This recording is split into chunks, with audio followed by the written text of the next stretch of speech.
Cuphea honeybells, frequently asked questions. Cuphea honeybells is a fascinating plant that I've come to admire for its unique appearance and versatility.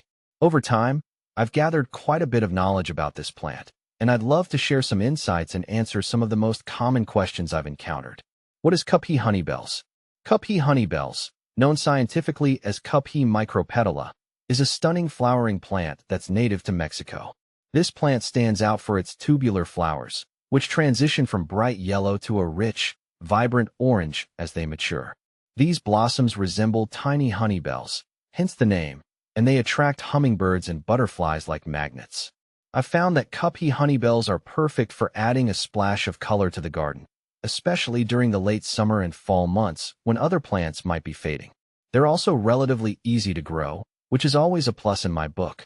How to care for Cuphea honeybells.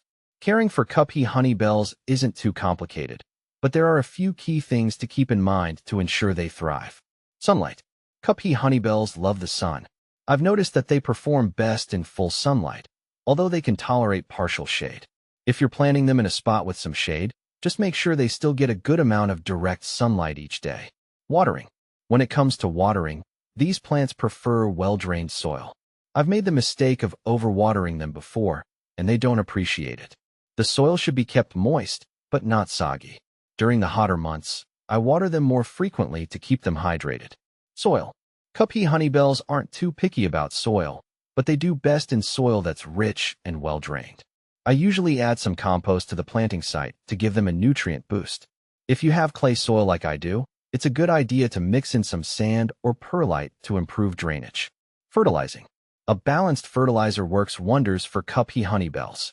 I usually feed them once a month during the growing season with a general-purpose fertilizer. This helps them maintain their vibrant blooms and lush foliage. How to propagate Cuphea honeybells.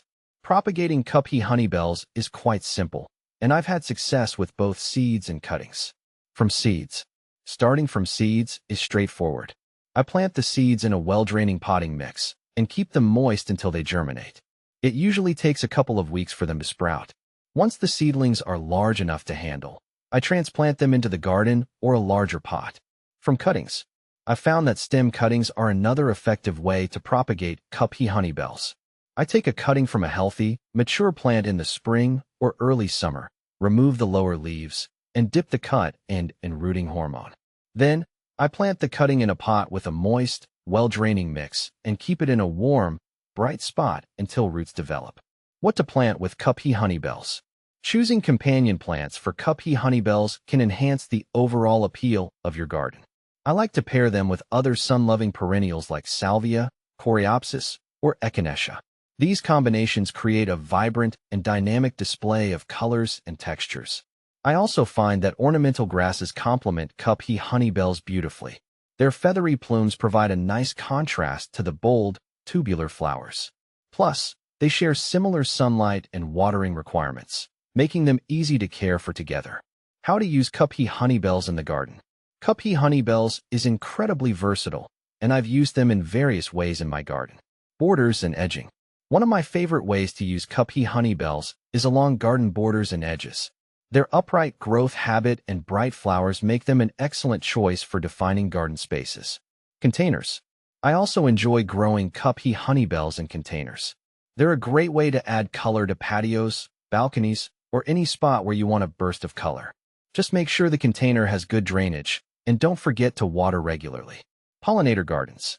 Given their appeal to hummingbirds and butterflies, Cuphea honeybells are a must-have in any pollinator garden. I've noticed that they attract these beneficial creatures more than many other plants, making them a key component of my garden's ecosystem. Is Cuphea honeybells toxic? One question that often comes up is whether Cuphea honeybells is toxic. Based on my research and experience, Cuphea honeybells is considered non-toxic to both humans and pets. This makes them a safe choice for gardens where children or animals are present. Common pests and problems. In my experience, Cuphea honeybells is relatively pest-resistant, but it's not completely immune. Aphids and spider mites can sometimes be an issue, especially in hot, dry conditions. I keep an eye out for any signs of infestation and treat them promptly with insecticidal soap or neem oil. Another thing to watch out for is root rot. which can occur if the plant is overwatered or if the soil doesn't drain well. Proper watering and soil management are key to preventing this problem. Conclusion: Cuphea Honeybells has become one of my go-to plants for adding vibrant color and attracting pollinators to my garden. Its ease of care, versatility, and non-toxic nature make it a wonderful addition to any garden. Whether you're planting it in borders, containers, or pollinator gardens, this plant is sure to bring joy and beauty to your outdoor space.